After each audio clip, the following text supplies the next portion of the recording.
Sveiki! Šiandien su manim Pokyčių namų bendruomenės psichologė, dramos terapeutė Viktorija. Labas, Viktorija. Labas. Tai ar gali trumpai papasakoti apie save, kodėl pasirinkai psichologės darbą? Tai visų pirma, apie psichologės darbą kažkaip galvojau nuo pat vaikystės, kažkaip jaučiau tiesiog, kad darbas su žmonėm, darbas su padėjimas žmonėms ir pagalba jiems kažkaip traukė mane nuo vaikystės ir kažkaip jaučiau, kad tai yra mano sritis. Tuo pačiu, kaip ir minėjai, kad aš esu ir dramos terapeutė, tai tuo pačiu kažkur 11 klasėje pas mane atsirado ir teatras, tai aš pajaučiau pati tą teatro naudą, kaip iš tikrųjų jis turi tą tokią terapinę, gydančią galią ir paskui ieškojau, kaip tos dalykus sujungti. Tai vat esu baigus dabar 2 magistrus ir vat dirbu ir esu kažkaip patenkinta. Tai su kokiais klientais dažniausiai dirbi arba kokie klientai traukia labiausiai, kokios temos traukia tave darbe? Tai esu vaikų psichologė, vaikų ir paauglių, tai pagrinde dirbu su vaikais, paaugliais ir jų tėvais. Tai pagrindinės temos, su kuriam dirbu, tai šiuo metu, kadangi dar ir mokyklai dirbu, tai yra įvairūs mokymosi sunkumai ir sutrikimai, dėmesio sunkumai, elgesio ir emocijų sunkumai. Mane labai domina ir trauminės patirtis, ir darbas su jomis, ir nerimas, baimės ir panašiai. Tai suprantu, vaikus konsultuoji šitom temom, o tėvus konsultuoji, kad... Taip, tėvus labiau konsultuoju, tarkim, kai tėvai ir vaikai būna praradę ryšį, kai tėvams būna sunku paauglystės periodu su vaikais, kaip sakau, susitvarkyti ir tėvai nebesupranta, kaip tos paauglius suprasti.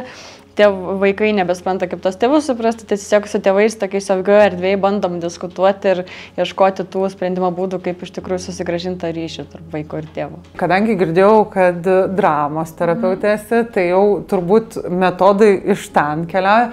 Kokius tos metodus darbo taikai, kas pačiai patinka, kokia gal kryptis patinka tavo darbe? Tai sesijose dažnai nebijau eksperimentuoti, su vaikais darom įvairius vaidmenų žaidimus, tam tikras istorijas kuriam, eksperimentuojam, kuriam pasakas, metaforas įvairias naudojam ir stengiuosi vaiką išjudinti, kad tai nebūtų vien tik tai pokalbis. Mano sesijos yra labai aktyvios, net ir su tėvais aš stengiuosi įtraukti korteles įvairias metaforinės, tam tikrus judesio dalykus ir taip toliau, kad tai nebūtų vien tik tai toks sėdėjimas ir kalbėjimas, nes tai yra tiesiog toks ne mano metodas. Apie darbą nuotoliu, kadangi mūsų nuotolinė ta platforma, ar įmanoma konsultuoti vaikus, ar tik tėvus nuotoliu konsultuoji? Manau, kad geriausia konsultacija online, nuotoliniu būdu, tai vyktų su tėvais arba su vyresniais paaugliais, kai yra jau vis tiek žmogus, kuris šiek tiek daugiau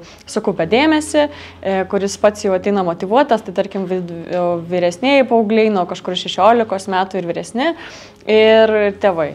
Su jais, manau, labiausiai.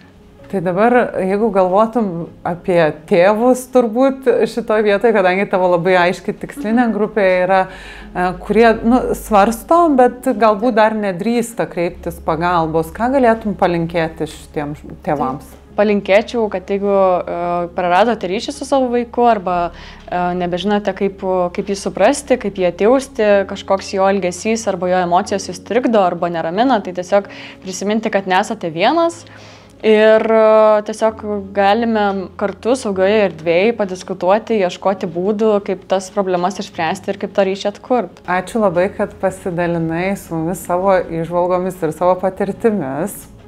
Jeigu norite konsultacijos pas Viktoriją, kviečiu užsukti į Pokyčių namų interneto svetainę, susirasti Viktorijos profilį, pasirinkti jums tinkamą laiką ir užsiregistruoti konsultacijai.